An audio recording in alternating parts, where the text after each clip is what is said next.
ਪਿਆਰੇ ਵਿਦਿਆਰਥੀਓ, ਸਤਿ ਸ਼੍ਰੀ ਅਕਾਲ। ਮੈਂ ਸੰਦੀਪ ਸਿੰਘ, ਵੋਕੇਸ਼ਨਲ ਟ੍ਰੇਨਰ ਖੇਤੀਬਾੜੀ, ਜੋ ਕਿ ਗੌਰਮੈਂਟ ਸੀਨੀਅਰ ਸੈਕੰਡਰੀ ਸਕੂਲ ਬੰਗੀ ਕਲਾਂ ਬਠਿੰਡਾ ਵਿਖੇ ਸੇਵਾਵਾਂ ਨਿਭਾ ਰਿਹਾ ਹਾਂ। ਅੱਜ ਮੈਂ ਤੁਹਾਡੇ ਨਾਲ ਖੇਤੀਬਾੜੀ ਵਿਸ਼ੇ ਨਾਲ ਸੰਬੰਧਿਤ ਬਹੁਤ ਹੀ ਮਹੱਤਵਪੂਰਨ ਟੌਪਿਕ, ਜਿਸ ਦਾ ਨਾਮ ਹੈ ਫਸਲਾਂ ਦੇ ਨਦੀਨ ਬਾਰੇ ਕੁਝ ਗੱਲਾਂ ਸਾਂਝੀਆਂ ਕਰਾਂਗਾ। ਮੈਂ ਆਸ ਕਰਦਾ ਹਾਂ ਕਿ ਇਹ ਤੁਹਾਡੇ ਲਈ ਬਹੁਤ ਹੀ ਜਾਣਕਾਰੀ ਭਰਪੂਰ ਹੋਵੇਗਾ।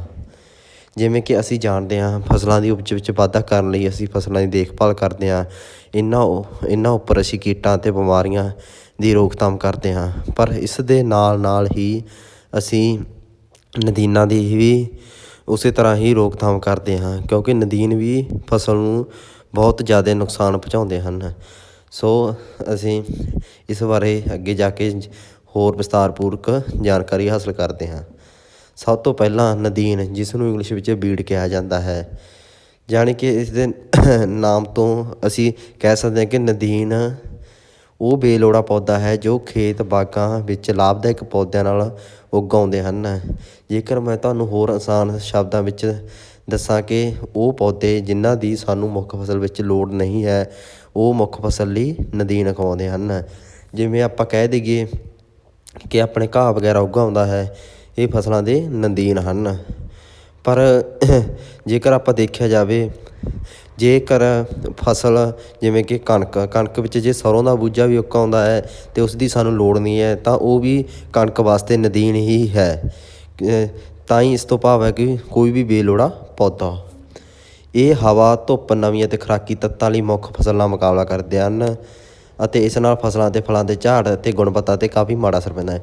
ਮਤਲਬ ਕਿ ਇਹ ਮੁੱਖ ਫਸਲ ਦੇ ਨਾਲ ਬਰਾਬਰ ਉੱਗ ਕੇ ਉਹਦੀ ਸਾਰੇ ਪੌਸ਼ਟਿਕ ਤੱਤਾਂ ਵਗੈਰਾ ਨੂੰ ਆਪਦੇ ਅੰਦਰ ਗ੍ਰਹਿਣ ਕਰ ਲੈਂਦੇ ਨੇ, ਜਿਸ ਨਾਲ ਆਪਣਾ ਜਿਹੜਾ ਪੌਦਾ ਹੁੰਦਾ ਉਹ ਕਮਜ਼ੋਰ ਹੋ ਜਾਂਦਾ ਹੈ। ਇਸ ਤੋਂ ਇਲਾਵਾ ਨਦੀਨ ਕੀੜੇ ਮਕੌੜੇ ਅਤੇ ਬਿਮਾਰੀਆਂ ਵਧਾਉਂਦੇ, ਕਿਉਂਕਿ ਇਹ ਬਦਲਵੇਂ ਬੂਟੇ ਵਜੋਂ ਕੰਮ ਕਰਦੇ ਨੇ। ਕਿਉਂਕਿ ਨਦੀਨਾਂ ਦੇ ਉੱਪਰ ਕੀੜੇ ਅਤੇ ਬਿਮਾਰੀਆਂ ਲੱਗ ਜਾਂਦੇ ਹਨ ਅਤੇ ਉਹ ਫਸਲ ਨੂੰ ਪੈ ਜਾਂਦੀਆਂ ਹਨ, ਇਸ ਲਈ ਉਹਦੇ ਬਦਲ ਵਜੋਂ ਭੂਮਿਕਾ ਨਿਭਾਉਂਦੇ ਹੈ। ਇਸ ਲਈ ਫਸਲਾਂ ਜਾਂ ਫਲਾਂ ਦਾ ਝਾੜ ਵਧੇਰੇ ਲੈਣ ਲਈ ਨਦੀਨਾਂ ਦੀ ਸਹੀ ਰੋਕਥਾਮ ਜ਼ਰੂਰੀ ਹੈ। ਨਦੀਨਾਂ ਦੀਆਂ ਕਿਸਮਾਂ ਆਪਾਂ ਦੇਖਦੇ ਹਾਂ, ਕਈ ਘਾਹ ਵਰਗੇ ਹੁੰਦੇ ਆ, ਜਿਵੇਂ ਕਿ ਖੱਬਲ ਹੋ ਗਿਆ, ਠੀਕ ਹੈ, ਸਵਾਕ ਹੋ ਗਿਆ, ਮੋਥਾ, ਟੀਲਾ, ਮਦਾਣਾ, ਸਿਰਕੰਡਾ, ਠੀਕ ਹੈ, ਕਗਾਹ ਵਾਲੀਆਂ ਪੱਤੀਆਂ ਜਿਹੜੀਆਂ ਕਿ ਮਤਲਬ ਪਤਲੀਆਂ ਜਿਹੀਆਂ ਹੁੰਦੀਆਂ ਅਤੇ ਘਾਹ ਦੀ ਤਰ੍ਹਾਂ ਹੁੰਦੀਆਂ। ਆਪਾਂ ਨੂੰ ਵੈਸੇ ਹੀ ਪਤਾ ਲੱਗ ਜਾਂਦਾ, ਆਪਾਂ ਆਪਣੇ ਆਲੇ ਦੁਆਲੇ ਗਰਾਊਂਡਾਂ ਦੇ ਵਿੱਚ, ਖਾਲਾਂ ਦੇ ਕੰਢਿਆਂ 'ਤੇ ਦੇਖਦੇ ਹਾਂ ਨਾ ਉੱਗੇ। ਇਹਦੀ ਸ਼ਕਲ ਘਾਹ ਵਰਗੀਆਂ ਹੁੰਦੀਆਂ, ਪਤਲੀਆਂ ਹੁੰਦੀਆਂ ਪੱਤੇ ਇਹਦੇ, ਅਤੇ ਜੜ੍ਹਾਂ ਡੂੰਘੀਆਂ ਹੁੰਦੀਆਂ ਨੇ। ਅਗਲੀ ਸਾਈਡ ਵਿੱਚ ਆਪਾਂ ਇਹਨਾਂ ਦੇ ਕੁਝ ਉਦਾਹਰਨ ਦੇਖੇ, ਜਿਵੇਂ ਸਵਾਕ ਹੋ ਗਿਆ, ਮਧਾਣਾ ਹੋ ਗਿਆ, ਠੀਕ ਹੈ, ਅਤੇ ਡੀਲਾ ਹੋ ਗਿਆ, ਮੱਕੜਾ ਹੋ ਗਿਆ। ਇਹ ਸਾਰਿਆਂ ਦੀਆਂ ਸ਼ਕਲਾਂ ਦੇਖਦੇ ਹਾਂ ਆਪਾਂ, ਘਾਹ ਵਰਗੀਆਂ ਹੁੰਦੀਆਂ। ਜਿਵੇਂ ਆਪਾਂ ਮੋਥਾ ਅਤੇ ਸਵਾਕ, ਮਧਾਣਾ ਆਪਣੀ ਬਸੰਤ ਰੁੱਤ ਦੀ ਕਵਾਦ, ਝੋਨੇ ਅਤੇ ਗਮਾਰੇ ਵਿੱਚ ਆਮ ਆਪਾਂ ਦੇਖਿਆ ਹੀ ਹੁੰਦਾ ਹੈ, ਠੀਕ ਹੈ। ਅਤੇ ਅੱਗੇ ਹੁੰਦੇ ਚੌੜੇ ਪੱਤਿਆਂ ਨਾਲ, ਜਿਵੇਂ ਚਲਾਈ, ਗਰਮੀਆਂ ਵਿੱਚ ਚਲਾਈ ਨਹੀਂ ਉੱਗਿਆ ਹੁੰਦੀ, ਇੱਟ ਸੈੱਟ ਹੁੰਦੀ ਜਿਹੜੀ ਨਰਮੇ ਵਿੱਚ, ਕਪਾਹ ਵਿੱਚ ਹੋ ਜਾਂਦੀ ਹੈ। ਜੜੀ ਬੂਟੀ ਹੁੰਦੀ, ਬਾਥੂ, ਤੋਤਕ, ਜੰਗਲੀ ਪਾਲਕ, ਕਾਂਗਰਸੀ ਘਾਹ, ਘਾੜੀ, ਪੋਲੀ, ਮੈਣਾ, ਬਿੱਲੀ ਬੂਟੀ, ਭਖੜਾ, ਤਾਂਦਲੇ, ਠੀਕ ਹੈ। ਜਿਵੇਂ ਹੁਣ ਜੰਗਲੀ ਪਾਲਕ ਆਪਾਂ ਕਣਕ, ਜੌਂ, ਸਰੋਂ ਵਿੱਚ ਦੇਖਦੇ ਹਾਂ। ਬਾਥੂ ਵੀ ਆਮ ਹੀ ਦੇਖਦੇ ਹਾਂ ਆਪਾਂ ਸਿਆਲਾਂ ਵਿੱਚ। ਆਪਾਂ ਹੁਣ ਦੇਖਾਂਗੇ ਕਣਕ ਅਤੇ ਸਰੋਂ ਦੇ ਕੋਲ ਆਪਣਾ ਉੱਗਿਆ ਪਿਆ ਹੁੰਦਾ, ਵਿੱਚ ਉੱਗ ਜਾਂਦਾ ਨਾ, ਇਹ ਸਾਰਾ ਹੁੰਦਾ। ਇੱਟ ਸੈੱਟ ਵੀ ਥੋੜ੍ਹੀ ਜਿਹੀ ਚੌੜੇ ਪੱਤਿਆਂ ਵਾਲੀ ਹੁੰਦੀ ਹੈ, ਇਹ ਨਰਮੇ ਵਿੱਚ ਤੁਸੀਂ ਦੇਖੀ ਹੋਊਗੀ, ਜਿਹਨੇ ਮਾਲਵਾ ਬੈਲਟ ਵਿੱਚ ਨਰਮਾ ਹੁੰਦਾ। ਆਹ ਦੇਖੋ ਚਲਾਈ ਦਾ ਬੂਟਾ, ਅਤੇ ਆਹ ਇੱਟ ਸੈੱਟ ਦਾ, ਆਹ ਬਾਥੂ ਦਾ, ਆਹ ਜੰਗਲੀ ਪਾਲਕ ਦਾ। ਹੁਣ ਨਦੀਨਾਂ ਦੀ ਰੋਕਥਾਮ ਦੇ ਤਰੀਕੇ, ਇਹਦੇ ਬਾਰੇ ਆਪਾਂ ਥੋੜ੍ਹਾ ਜਿਹਾ ਅੱਗੇ ਜਾ ਕੇ ਪੜ੍ਹਾਂਗੇ। ਕੋਈ ਨਾ, ਇਹ ਤੁਸੀਂ ਦੇਖ ਸਕਦੇ ਹੋ ਵੀ ਇੱਕ ਹੱਥ ਨਾਲ ਅਤੇ ਇੱਕ ਗੋਡੀ ਕਰ ਰਿਹਾ। ਹੁਣ ਨਦੀਨਾਂ ਵਰਗੀਆਂ ਹਨ। ਜੇਕਰ ਆਪਾਂ ਇੱਕ ਵਿਗਿਆਨਕ ਤੌਰ 'ਤੇ ਦੇਖੀਏ ਕਿਵੇਂ ਹੁੰਦੇ ਆ, ਪਹਿਲੀ ਗੱਲ ਬੀਜ ਦੀ ਕਿਸਮ, ਵੀ ਬੀਜ ਕਿਹੋ ਜਿਹਾ ਹੁੰਦਾ। ਇੱਕ ਮੋਨੋਕੋਟ ਹੁੰਦਾ, ਇੱਕ ਡਾਈਕੋਟ। ਮੋਨੋਕੋਟ ਕੀ ਹੁੰਦਾ, ਤੁਸੀਂ ਸਾਇੰਸ ਵਿੱਚ ਪੜ੍ਹਦੇ ਹੋ, ਜਿਵੇਂ ਕੈਰੀ ਤਹਿ ਵਾਲਾ ਹੁੰਦਾ, ਡਾਈਕੋਟ 2 ਤਹਿ ਵਾਲਾ ਹੁੰਦਾ। ਮਤਲਬ ਇਹਨਾਂ ਜੜ੍ਹਾਂ ਅਤੇ ਪੱਤਿਆਂ ਦੇ ਵਿੱਚ ਫਰਕ ਹੁੰਦਾ ਹੈ। ਫਿਰ ਇਹਦਾ ਜੀਵਨ ਚੱਕਰ ਕੀ ਹੁੰਦਾ, ਇੱਕ ਸਾਲ ਚੱਲਦੇ ਹੈ, ਇੱਕ 2 ਸਾਲ ਚੱਲਦੇ, ਇੱਕ 2 ਸਾਲ ਤੋਂ ਉੱਪਰ ਚੱਲਦੇ। ਜਿਵੇਂ ਸਾਲਾਨਾ ਹੁੰਦੇ ਆ, ਜਿਵੇਂ ਆਪਾਂ ਕੁਛ ਕਹਿ ਦਈਏ ਵੀ ਉਹ ਸੀਜ਼ਨ ਤੋਂ ਸੀਜ਼ਨ ਚੱਲਦੇ ਆ। ਜਿਵੇਂ ਇਹਦੇ ਵਿੱਚ ਲਿਖਿਆ ਖਰੀਫ ਰੁੱਤ, ਜਿਵੇਂ ਤੁਹਾਨੂੰ ਪਤਾ ਵੀ ਗਰਮੀ ਵਾਲੀ ਹੁੰਦੀ ਹੈ। ਰੱਬੀ, ਜਿਵੇਂ ਹੁਣ ਆਪਾਂ ਹਾੜ੍ਹੀ ਦੀ ਬੀਜਾਂਗੇ। ਜ਼ੈਦ ਵਿੱਚ ਵਿਚਾਲੇ ਵਾਲਾ ਸੀਜ਼ਨ ਹੁੰਦਾ, ਗਰਮੀ ਅਤੇ ਸਰਦੀ ਦੇ, ਠੀਕ ਹੈ। ਇਹ ਮਤਲਬ 1 ਸਾਲ ਚੱਲਦੇ ਆ, ਉਹ ਸਾਲਾਨਾ ਜਿਵੇਂ ਸੀਜ਼ਨ ਜਿਹੜੇ 2 ਸਾਲਾਂ ਤੋਂ ਬਾਅਦ ਹੁਣ 2 ਸਾਲਾਂ ਤੋਂ ਉੱਪਰ ਜਾਣ, ਫਿਰ ਅਤੇ ਇੱਕ 2 ਸਾਲਾਂ, 3, 4, 5 ਸਾਲਾਂ ਲਈ ਹੁੰਦੇ ਆ।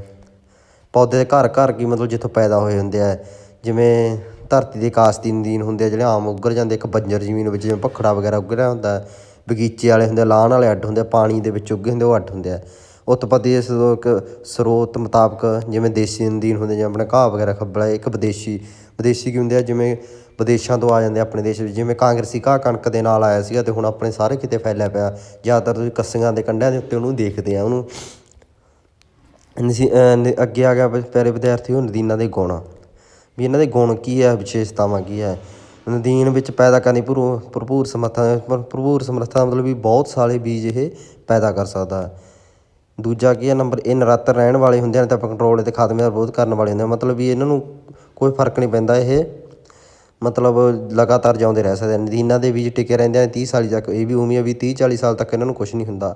ਕੁਝ ਨਦੀਨਾਂ ਦੇ ਜੜ੍ਹਾਂ ਬਹੁਤ ਡੂੰਘੀਆਂ ਹੁੰਦੀਆਂ ਹਨ, ਉਹ ਭੋਜਨ ਨੂੰ ਆਪਣੀਆਂ ਹਥਿਆਰਾਂ ਵਿੱਚ ਜਮ੍ਹਾਂ ਕਰਦੇ ਹਨ ਜਾਂ ਗਿਰੀਆਂ ਬਣਾ ਕੇ ਰੱਖਦੇ ਹਨ ਅਤੇ ਹਰ ਸਾਲ ਪੈਦਾ ਹੋ ਜਾਂਦੇ ਹਨ।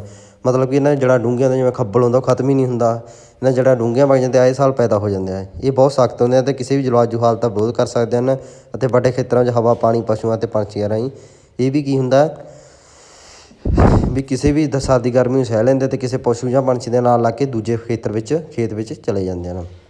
ਅਤੇ ਇਹਨਾਂ ਦੇ ਹਾਨੀਕਾਰਕ ਪ੍ਰਭਾਵ ਕੀ ਆ, ਨਦੀਨ ਪਾਣੀ, ਥਾਂ, ਰੋਸ਼ਨੀ ਅਤੇ ਖਣਿਜਾਂ ਅਤੇ ਪੌਸ਼ਟਿਕ ਤੱਤਾਂ ਦੀ ਪ੍ਰਾਪਤੀ ਲਈ ਲਾਭਦਾਇਕ ਪੌਦਿਆਂ ਦਾ ਮੁਕਾਬਲਾ। ਇਸ ਨੂੰ ਮੈਂ ਦੱਸਿਆ ਵੀ ਉਹਦੇ ਖਣਿਜ ਪਦਾਰਥਾਂ ਨੂੰ ਚੂਸ ਲੈਂਦੇ ਆ। ਨਦੀਨ ਖੇਤੀ ਦੀਆਂ ਪੈਦਾ ਹੋਣ ਵਾਲੀਆਂ ਵਸਤਾਂ ਦੇ ਗੁਣਾਂ ਨੂੰ ਘਟਾਉਂਦਾ ਹੈ। ਨਦੀਨ ਦੇ ਨਾਸ਼ ਕਰਨ ਲਈ ਮਜ਼ਦੂਰੀ ਦੇ ਖਰਚੇ ਵਿੱਚ ਵਾਧਾ ਹੁੰਦਾ ਹੈ। ਨਦੀਨ ਖੇਤੀ ਦੇ ਸੰਦਾਂ ਦੀ ਕੰਮ ਕਰਨ ਦੀ ਸਮਰੱਥਾ ਨੂੰ ਘਟਾਉਂਦੇ ਹਨ। ਕੁਝ ਕਾਬੂ ਰਹਿਤ ਨਦੀਨ ਜ਼ਮੀਨ ਦੇ ਮੁੱਲ ਨੂੰ ਘਟਾਉਂਦੇ ਹਨ। ਕੁਝ ਨਦੀਨ ਜ਼ਹਿਰੀਲੇ ਹੁੰਦੇ ਹਨ ਅਤੇ ਜਿਹਨਾਂ ਨੂੰ ਖਾ ਲਿਆ ਜਾਵੇ ਤਾਂ ਪਸ਼ੂ ਅਤੇ ਪੰਛੀ ਦੀ ਸਿਹਤ ਵੀ ਇਹ ਵੀ ਕੁਝ ਜ਼ਹਿਰੀਲੇ ਨਦੀਨ ਵੀ ਹੁੰਦੇ ਜਿਹਨਾਂ ਨੂੰ ਮਤਲਬ ਜੇ ਪਸ਼ੂ ਜਾਂ ਆਪਾਂ ਵੀ ਖਾ ਲਈਏ ਤਾਂ ਉਹ ਆਪਣੇ ਖਤਰਨਾਕ ਹੁੰਦੇ, ਜਿਵੇਂ ਕਿ ਕਾਂਗਰਸੀ ਘਾਹ ਵਗੈਰਾ ਇਹਨੂੰ ਪਸ਼ੂ ਵੀ ਨਹੀਂ ਖਾਂਦੇ ਅਤੇ ਆਪਾਂ ਨੂੰ ਵੀ ਸਾਹ ਦਾ ਰੋਗ ਕਰ ਸਕਦੇ ਜਦੋਂ ਆਪਾਂ ਇਹਦੇ ਟੱਚ ਵਿੱਚ ਜਾਂਦੇ ਹਾਂ। ਅੱਗੇ ਆ ਕੇ ਸਭ ਤੋਂ ਮਹੱਤਵਪੂਰਨ ਜਿਹੜਾ ਮੇਨ ਆਪਣਾ ਟੋਪਿਕ ਹੈ ਵੀ ਇਹਨੂੰ ਕਾਬੂ ਕਿਵੇਂ ਕਰ ਸਕਦੇ ਹਾਂ। ਕਾਬੂ ਕਰਨ ਲਈ ਕੀ ਹੈ, ਆਪਾਂ ਨੂੰ ਅਜਿਹੇ ਬੀਜ ਬੀਜਣੇ ਚਾਹੀਦੇ ਜਿਹੜੇ ਮਤਲਬ ਨਦੀਨਾਂ ਤੋਂ ਰਹਿਤ ਹੋਣ, ਸਾਫ਼ ਸੁਥਰੇ ਹੋਣ। ਉਹ ਅਨਾਜ ਪਸ਼ੂਆਂ ਨੂੰ ਨਾ ਖਵਾਓ ਜਿਨ੍ਹਾਂ ਵਿੱਚ ਨਦੀਨ ਹੋਣ ਅਤੇ ਇਹਨਾਂ ਨੂੰ ਪੀ ਕੇ ਜਾਂ ਪਕਾ ਕੇ ਖਤਮ ਕਰਨਾ ਜ਼ਰੂਰੀ ਹੈ, ਨਹੀਂ ਤਾਂ ਨਦੀਨ ਗੋਹੇ ਜਾਂ ਖਾਦ ਰਾਹੀਂ ਫੈਲ ਜਾਣੀ। ਮਤਲਬ ਕੀ ਹੈ, ਪਸ਼ੂ ਖਾਂਦੇ ਉਹਦੇ ਹਾਜ਼ਮ ਨਹੀਂ ਹੋਣਾ ਅਤੇ ਗੋਹੇ ਰਾਹੀਂ ਬਾਹਰ ਆ ਜਾਊਗਾ ਅਤੇ ਗੋਹਾ ਉਹੀ ਆਪਾਂ ਬਾਅਦ 'ਚ ਰੇਹ ਦੇ ਰੂਪ ਵਿੱਚ ਖੇਤਾਂ ਵਿੱਚ ਸਿੱਟਦੇ ਹਾਂ ਅਤੇ ਉੱਥੇ ਉੱਗ ਪਾਉਂਦੇ ਆ। ਰੇਤਾ ਜਾਂ ਗਾਰਾ ਉਹਨਾਂ ਥਾਵਾਂ 'ਤੇ ਨਾ ਵਰਤੋ ਜਿੱਥੇ ਨਦੀਨਾਂ ਦੇ ਪ੍ਰਭਾਵ ਹੋਏ ਵੀ ਹੈ ਵੀ ਉਹ ਮਿੱਟੀ ਨਹੀਂ ਵਰਤਣੀ। ਸਦਾ ਗਲਾ ਸੜਾ ਜੈਵਿਕ ਮਾਦਾ ਵਰਤੋ। ਪਸ਼ੂਆਂ ਨੂੰ ਉਹਨਾਂ ਥਾਵਾਂ 'ਤੇ ਜਾਣ ਤੋਂ ਰੋਕੋ ਜੋ ਕਿ ਨਦੀਨਾਂ ਤੋਂ ਭਰੇ ਹੋਏ ਅਤੇ ਪਸ਼ੂਆਂ ਅਤੇ ਕਾਸ਼ਤ ਵਾਲੇ ਖੇਤਰਾਂ ਵਿੱਚ ਜਾਣ ਦਿਓ। ਸਾਰੇ ਖੇਤੀ ਦੇ ਸੰਦਾਂ ਅਤੇ ਮਸ਼ੀਨਰੀ ਨੂੰ ਪੂਰੀ ਤਰ੍ਹਾਂ ਸਾਫ਼ ਕਰੋ ਅਤੇ ਜਦੋਂ ਕਿ ਇਹਨਾਂ ਦੀ ਵਰਤੋਂ ਨਦੀਆਂ ਦੀ ਸਫਾਈ ਲਈ ਕੀਤੀ ਹੋਵੇ ਵੀ ਆਪਣੇ ਸੰਦਾਂ ਨੂੰ ਸਾਫ਼ ਕਰਨਾ ਚਾਹੀਦਾ ਜਦੋਂ ਆਪਾਂ ਨਦੀਨ ਵਾਲੇ ਖੇਤਾਂ ਨੂੰ ਵਾਹੁੰਦੇ ਹਾਂ। ਸਿੰਚਾਈ ਅਤੇ ਜਲ ਨਿਕਾਸ ਦਾ ਰਸਤਾ ਨਦੀਨਾਂ ਤੋਂ ਰਹਿਤ ਹੋਣਾ ਚਾਹੀਦਾ।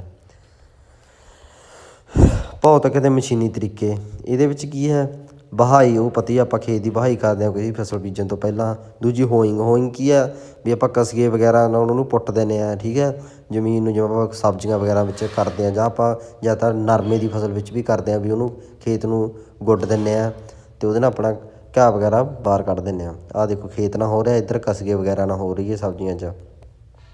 ਫਿਰ ਹੱਥਾਂ ਨਾਲ ਕੀ ਹੁੰਦਾ ਵੀ ਆਪਾਂ ਸਬਜ਼ੀ ਬਗੀਚੇ ਵਿੱਚ ਤੁਰੇ ਜਾਂਦੇ, ਆਪਾਂ ਨੂੰ ਕੋਈ ਨਦੀਨ ਜਾਂ ਖੇਤ ਵਿੱਚ ਤੁਰੇ ਜਾਂਦੇ ਦਿਸਦਾ, ਆਪਾਂ ਹੱਥਾਂ ਨਾਲ ਪੁੱਟ ਕੇ ਉਹਨੂੰ ਬਾਹਰ ਕੱਢ ਦਿੰਦੇ ਹਾਂ। ਆਮ ਹੀ ਵਰਤਿਆ ਜਾਣ ਵਾਲਾ ਤਰੀਕਾ। ਆਹ ਦੇਖੋ ਹੱਥਾਂ ਨਾਲ ਪੁੱਟਿਆ ਜਾਂਦਾ ਜਾਂ ਕਿਸੇ ਛੋਟੀ ਖੁਰਪੀ ਦੀ ਮਦਦ ਨਾਲ ਹੱਥਾਂ ਨਾਲ ਪੁੱਟ ਦਿੱਤਾ ਜਾਂਦਾ। ਜਲਾਉਣਾ ਇਹ ਕੀ ਆ ਵੀ ਜਦੋਂ ਸੀਡ ਪੱਟ 'ਤੇ ਮਤਲਬ ਵੀ ਆਪਾਂ ਬੀੜ ਪੱਟ 'ਤੇ ਨਦੀਨ ਉਦੋਂ ਬਾਅਦ ਉਹਨਾਂ ਨੂੰ ਇਕੱਠੇ ਕਰਕੇ ਗਲਾ ਦਿਓ ਤਾਂ ਕਿ ਉਹਨਾਂ ਦੇ ਬੀਜਾਂ ਤੋਂ ਕੋਈ ਹੋਰ ਨਦੀਨ ਨਾ ਪੈਦਾ ਹੋ ਸਕਣ। ਹੜ੍ਹ ਰਾਹੀਂ ਵੀ ਜਦੋਂ ਹੜ੍ਹ ਆ ਜਾਂਦੇ ਉਹ ਡੁੱਬ ਕੇ ਮਰ ਜਾਂਦੇ, ਜਿੱਥੇ ਪਾਣੀ ਖੜ੍ਹਾ ਰਹਿੰਦਾ ਉਹਨਾਂ ਨੂੰ ਆਕਸੀਜਨ ਵਗੈਰਾ ਦੀ ਘਾਟ ਹੋਣ ਕਾਰਨ ਉਹ ਡੁੱਬ ਕੇ ਨਦੀਨ ਖਤਮ ਹੋ ਜਾਂਦੇ ਆ। ਅੱਗੇ ਆ ਕੇ ਸੱਭਿਆਚਾਰ ਤਰੀਕੇ ਇਹਦੇ ਵਿੱਚ ਕੀ ਆ ਵੀ ਆਪਾਂ ਬਿਨਾਂ ਕਿਸੇ ਕੀਟਨਾਸ਼ਕਾਂ ਦੀ ਵਰਤੋਂ ਕਰੇ ਕਿਵੇਂ ਗਰਮੀ ਵਿੱਚ ਵਹਾਈ ਕਿਵੇਂ, ਜਿਵੇਂ ਖੇਤ ਨੂੰ ਵਾਹ ਕੇ ਖੁੱਲ੍ਹਾ ਛੱਡ ਦਿੰਦੇ ਆ, ਉਹ ਧੁੱਪ ਨਾਲ ਉਹ ਨਦੀਨ ਦੀਆਂ ਜੜ੍ਹਾਂ ਉੱਪਰ ਆ ਜਾਂਦੀਆਂ ਅਤੇ ਉਹ ਮੱਚ ਕੇ ਧੁੱਪ ਨਾਲ ਖਤਮ ਹੋ ਜਾਂਦੀਆਂ। ਸਰਮੋਤਮ ਪੌਦੇ ਲਗਾ ਕੇ ਨਦੀਨਾਂ ਖਤਮ ਅਣਢੁੱਕਵੀਆਂ ਮਾਤਰਾ ਵਿੱਚ ਪੌਦੇ ਲਾਉਣ ਕਾਰਨ ਨਦੀਨਾਂ ਵਿੱਚ ਤਰੀਖਣ ਵਾਧਾ ਹੁੰਦਾ ਜਿਸ ਨੂੰ ਬਾਅਦ ਵਿੱਚ ਕਾਬੂ ਕਰਨਾ ਔਖਾ ਹੋ ਜਾਂਦਾ। ਇਸ ਲਈ ਸਹੀ ਬੀਜਾਂ ਦੀ ਚੋਣ ਕਰਨੀ ਅਤੇ ਧਰਤੀ ਵਿੱਚ ਸਹੀ ਮਾਤਰਾ ਵਿੱਚ ਬੀਜ ਬੀਜਣਾ ਅਤੇ ਲੋੜੀ ਦੀ ਤਿਆਰੀ ਕਰਨ ਉਪਰੰਤ ਹੀ ਨਦੀਨਾਂ ਦੇ ਹਮਲੇ ਤੋਂ ਬਚਾਇਆ ਸਕਦਾ ਹੈ। ਵੀ ਵਧੀਆ ਪੌਦੇ ਬੀਜ ਉਨੀ ਮਾਤਰਾ ਵਿੱਚ ਵਰਤ ਕੇ ਨਦੀਨਾਂ ਤੋਂ ਰਹਿ ਵਰਤ ਕੇ ਆਪਾਂ ਇਹ ਤੋਂ ਉਹ ਕਰ ਸਕਦੇ ਹਾਂ, ਬਚਾਅ ਕਰ ਸਕਦੇ ਹਾਂ। ਫਸਲ ਚੱਕਰ ਜਿਵੇਂ ਆਏ ਵਾਰ ਆਪਾਂ ਫਸਲ ਚੱਕਰ ਕੀ ਬਦਲ ਕੇ ਖੇਤ ਵਿੱਚ ਫਸਲ ਬੀਜਣਾ ਨਦੀਨ ਘੱਟ ਹੁੰਦੇ ਆ। ਜਿਵੇਂ ਕਿ ਆਪਾਂ ਦੇਖਦੇ ਹਾਂ ਜਿੱਥੇ ਲਗਾਤਾਰ ਝੋਨਾ ਲੱਗਦਾ ਰਿਹਾ, ਜੇ ਉੱਥੇ ਆਪਾਂ ਨਰਮੇ ਦੀ ਬਿਜਾਈ ਕਰ ਦਈਏ ਤਾਂ ਉੱਥੇ ਨਦੀਨ ਘੱਟ ਉੱਗਦੇ ਆ। ਫਸਲ ਵਿੱਚ ਇੱਕ ਫਸਲ ਵਿੱਚ ਦੂਜੀ ਫਸਲ ਬੀਜ ਦਈਏ ਆਪਾਂ ਉਹਦੇ ਵਾਸਤੇ ਵੀ ਉਹਦੇ ਕਾਰਨ ਵੀ ਨਦੀਨ ਘੱਟ ਉੱਗਦੇ ਆ। ਮਲਚਿੰਗ ਮਲਚਿੰਗ ਆਪਾਂ ਆਮ ਦੇਖਿਆ ਹੋਊਗਾ, ਜਦੋਂ ਆਪਾਂ ਟਮਾਟਰ ਆਲੂਆਂ ਜਾਂ ਫਸਲ ਲਾਉਂਦੇ ਤਾਂ ਉਹਨਾਂ ਵਿਚਾਲੇ ਜਿਹੜੀ ਸਪੇਸ ਹੁੰਦੀ ਹੈ ਉੱਥੇ ਪਰਾਲੀ ਜਾਂ ਕੋਈ ਹੋਰ ਚੀਜ਼ ਨਾਲ ਉਹਨੂੰ ਢੱਕ ਦਿੱਤਾ ਜਾਂਦਾ। ਉਹਦੇ ਨਾਲ ਕੀ ਹੁੰਦਾ, ਉਹਦੇ ਨਾਲ ਫਿਰ ਨਦੀਨ ਨਹੀਂ ਉੱਗਦੇ, ਜਿਹਦੀ ਐਗਜ਼ਾਮਪਲ ਅਗਲੇ ਆਪਾਂ ਸਲਾਈਡ ਵਿੱਚ ਦੇਖਾਂਗੇ। ਸੂਰਜ ਊਰਜਾ ਇਹਦੇ ਵਿੱਚ ਕੀ ਹੈ ਵੀ ਕੋਈ ਪਲਾਸਟਿਕ ਦੀ ਸੀਟ ਵਿਛਾ ਕੇ ਅਤੇ ਠੀਕ ਹੈ, ਅਤੇ ਉਹਦੇ ਨਾਲ ਕੀ ਜਦੋਂ ਉੱਤੇ ਧੁੱਪ ਪੈਂਦੀ ਤਾਂ ਥੱਲੜਾ ਤਾਪਮਾਨ ਵੱਧ ਜਾਂਦਾ, ਜਿਸ ਨਾਲ ਕੀ ਹੁੰਦਾ ਜਿਹੜੇ ਉਹ ਨਦੀਨ ਹੁੰਦੇ ਆ ਫਸਲ ਲਾਉਣ ਤੋਂ ਪਹਿਲਾਂ ਵਰਤਿਆ ਜਾਂਦਾ ਵੀ ਉਹ ਮੱਚ ਜਾਂਦੇ ਆ। ਆਹ ਦੇਖ ਲਓ ਮਲਚਿੰਗ ਦੀ ਉਦਾਹਰਨ ਹੈ ਟਮਾਟਰਾਂ ਵਿੱਚ। ਰਸਾਇਣਿਕ ਤਰੀਕਾ, ਇਹ ਬਹੁਤ ਹੀ ਮਹੱਤਵਪੂਰਨ ਤਰੀਕਾ ਜਿਹੜਾ ਆਪਾਂ ਆਮ ਹੀ ਵਰਤਦੇ ਹਾਂ, ਮਤਲਬ ਕਿ ਇਹਦੇ ਵਿੱਚ ਨਦੀਨ ਨਾਸ਼ਕਾਂ ਦੀ ਵਰਤੋਂ ਕਰਦੇ ਹਾਂ ਆਪਾਂ, ਜਿਹੜੇ ਮਤਲਬ ਜਿਹਨਾਂ ਨੂੰ ਹਰਬੀਸਾਈਡ ਕਿਹਾ ਜਾਂਦਾ ਹੈ। ਇਹਨਾਂ ਰਸਾਇਣਿਕ ਤਰੀਕਿਆਂ ਵਿੱਚ ਬੂਟੀ ਨਾਸ਼ਕ ਜਾਂ ਨਦੀਨ ਨਾਸ਼ਕ ਰਸਾਇਣਿਕ ਤਰੀਕੇ ਕਾਬੂ ਕਰਨ ਲਈ ਵਰਤੇ ਜਾਂਦੇ ਹਨ। ਨਦੀਨ ਨਾਸ਼ਕਾਂ ਦਾ ਵਰਗੀਕਰਨ ਕਰਕੇ ਸਮੇਂ ਅਨੁਸਾਰ ਬੀਜਣ ਤੋਂ ਪਹਿਲਾਂ ਜਾਂ ਬੀਜਣ ਤੋਂ ਬਾਅਦ ਜਾਂ ਫਸਲ ਉੱਗਣ ਤੋਂ ਬਾਅਦ ਵਰਤੇ ਜਾਂਦੇ ਨੇ। ਜਿਵੇਂ ਕਿ ਪੌਦਾ ਲਾਉਣ ਤੋਂ ਪਹਿਲਾਂ ਫਾਰਲੋਚੋਲਿਨ ਵਰਤਦੇ ਆ, ਪੌਦਾ ਉੱਗਣ ਤੋਂ ਪਹਿਲਾਂ ਐਟਰਾਜਨ ਦੀ ਵਰਤੋਂ ਕਰਦੇ ਆ ਜਿਹੜੇ ਸਿਲੈਕਟਿਵ ਨਦੀਨਨਾਸ਼ਕ ਹੁੰਦੇ ਆ, ਅਤੇ ਪੌਦੇ ਉੱਗਣ ਤੋਂ ਬਾਅਦ ਗਲਾਈਸੋਫੋਟ ਕੀ ਹੁੰਦਾ ਵੀ ਜਿਹੜੀ ਆਪਾਂ ਰੌਣਪ ਵਗੈਰਾ ਕਰਦੇ ਹਾਂ। ਇਹਨਾਂ ਦੇ ਗੁਣ ਕੀ ਹੈ, ਜਿੱਥੇ ਮਿੱਟੀ ਦੀ ਕਿਸਮ ਹੈ ਜਲਵਾਯੂ ਫਸਲ ਲਈ ਲਾਭਕਾਰੀ ਨਾ ਹੋਵੇ ਇੱਥੇ ਹਰਬੀਸਾਈਡ ਦੀ ਸਿਫਾਰਿਸ਼ ਕੀਤੀ ਜਾਂਦੀ ਹੈ। ਵੀ ਜਿੱਥੇ ਆਪਾਂ ਨੂੰ ਨਦੀਨ ਮਾਰਨੇ ਔਖੇ ਜਾਣ ਉੱਥੇ ਹਰਬੀਸਾਈਡ, ਹੋਰ ਤਰੀਕੇ ਨਾਲ ਮਾਰਨੇ ਔਖੇ ਜਾਣ ਉੱਥੇ ਆਪਾਂ ਨਦੀਨਨਾਸ਼ਕਾਂ ਦੀ ਵਰਤੋਂ ਨਾਲ ਮਾਰ ਸਕਦੇ ਹਾਂ। ਫਸਲ ਨੂੰ ਬੀਜਣ ਤੋਂ ਪਹਿਲਾਂ ਹਲ ਪਾਉਣ ਦੀ ਲੋੜ ਘਟਾਉਂਦਾ, ਉਹੀ ਹੈ ਜੇ ਨਦੀਨ ਘੱਟ ਹੋਣਗੇ ਤਾਂ ਆਪਾਂ ਨੂੰ ਹਲ ਘੱਟ ਪਾਉਣਾ ਪਊਗਾ। ਇਹ ਖੜੀ ਫਸਲ ਦੀ ਜੜ ਪ੍ਰਣਾਲੀ ਨੂੰ ਬਿਨਾਂ ਕੋਈ ਜੋਖਮ ਪਹੁੰਚਾਏ ਨਦੀਨ ਨਾਲ ਗੁਣਾ, ਮਤਲਬ ਵੀ ਜਿਵੇਂ ਆਪਾਂ ਹੁਣ ਕਣਕ ਵਗੈਰਾ 'ਤੇ ਨਦੀਨਨਾਸ਼ਕ ਟੋਪ ਵਗੈਰਾ ਵਰਤਦੇ ਹਾਂ, ਆਪਣੀ ਮੇਨ ਫਸਲ ਨੂੰ ਕੁਛ ਨਹੀਂ ਕਰਦੇ, ਜਿਹੜੇ ਚੌੜੇ ਪੱਤੇ ਵਾਲੇ ਹੁੰਦੇ ਆ ਉਹਨਾਂ ਨੂੰ ਖਤਮ ਕਰ ਦਿੰਦੇ ਆ। ਕਈ ਨਦੀਨ ਫਸਲਾਂ ਦੀ ਤਰ੍ਹਾਂ ਹੁੰਦੇ ਹਨ ਜਿਹਨਾਂ ਨੂੰ ਕੀਟਨਾਸ਼ਕਾਂ ਨਾਲ ਕਾਬੂ ਕੀਤਾ ਜਾ ਸਕਦਾ, ਕਿਉਂਕਿ ਹੱਥਾਂ ਨਾਲ ਕਾਬੂ ਨਹੀਂ ਆਉਂਦੇ। ਇੱਥੇ ਕੀ ਹੈ, ਨਦੀਨ ਫਸਲ ਦੀ ਤਰ੍ਹਾਂ ਹੁੰਦੇ ਆ ਜਿਹਨਾਂ ਨੂੰ ਮਤਲਬ ਆਪਾਂ ਇੱਥੇ ਇਹਨਾਂ ਨੇ ਥੋੜ੍ਹਾ ਮਿਸਟੇਕ ਹੋਇਆ ਸੌਰੀ, ਇੱਥੇ ਵੀ ਨਦੀਨਨਾਸ਼ਕਾਂ ਨਾਲ ਹੀ ਕਾਬੂ ਕੀਤਾ ਜਾ ਸਕਦਾ, ਵੀ ਹੱਥਾਂ ਨਾਲ ਨਹੀਂ ਪੱਟੇ ਜਾ ਸਕਦੇ। ਜਿਵੇਂ ਕਣਕ ਵਿੱਚ ਹੁੰਦੇ ਉੱਥੇ ਆਪਾਂ ਨੂੰ ਨਦੀਨਨਾਸ਼ਕ ਹੀ ਕਰਨੇ ਪੈਣਗੇ, ਹੱਥ ਨਾਲ ਪੱਟਣੇ ਬਹੁਤ ਔਖੇ ਹੁੰਦੇ ਆ, ਕਿਉਂਕਿ ਉਹ ਫਸਲ ਦੀ ਤਰ੍ਹਾਂ ਹੀ ਲੱਗਦੇ ਜਿਵੇਂ ਗੁੱਲੀ ਡੰਡਾ, ਠੀਕ ਹੈ ਨਾ। ਉਹ ਪਹਿਲਾਂ ਸਟਾਰਟਿੰਗ ਦੇ 'ਚ ਜਮਾਂ ਫਸਲ ਦੀ ਤਰ੍ਹਾਂ ਹੀ ਹੁੰਦਾ ਆਪਣੀ।